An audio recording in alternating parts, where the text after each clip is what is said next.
Welcome to Karen D TV, and I am here to shift how you think about communicating, how you think about public speaking.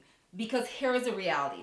I'm calling myself the 20th century Dale Carnegie. If you want to, I just call myself the 20th century Karen Donaldson, the queen of communication.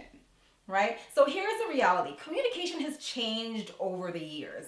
And no longer are people wanting to listen to this super professional who looks perfect and who's speaking about their ego on stage with the perfect mannerisms. And here's the thing. It's not that it doesn't matter, but what people are yearning for is a true connection when people speak. So I want to flip things on the side. We're going to leave the whole parts of body language and the perfect stance and things like that and using the stage for another time. Right now, let's talk about how it really is. No matter if you're speaking on stage, if you're at a meeting in the front of the room, if you're at your workplace and you want to ask a question, or if you have to go in and see your boss, or even in relationships or conversations with people you love, we have to know how to speak up for ourselves. And that's what's key. So forget about the whole public speaking aspect of things. Speaking is speaking is speaking. The only thing that differs is the setting. So the question is, how do you learn to say what you're really thinking? How do you learn to say what you mean? Have you ever experienced a time where you've gone somewhere and you know what you want to say, but when you say it, it comes out completely wrong? That happens to a lot of people. Or you know exactly what you want to say, and you leave the conversation having said nothing at all. Don't worry, it's not just you.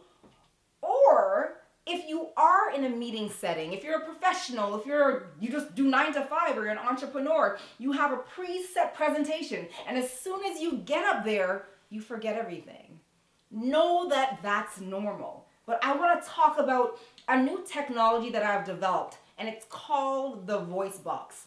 And there's 4 pillars to the voice box. And the first pillar is this: redefining what it means to speak publicly. You see, we need to shift what the word public speaking does to us. We need to redefine what it means for us, not for the rest of the world. You see, speaking publicly only means speaking what you truly mean. And when you speak from here, you can't be wrong. It's your opinion. It's how you feel. And when you come across with how you feel, trust me, it's better than scripted any day. You see, that's just one pillar of the voice box.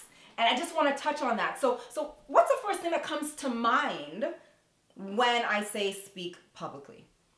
Take a moment and write it down. Because whatever you write down, and for a lot of people, it's a lot of anxiety that goes on paper in the means of words.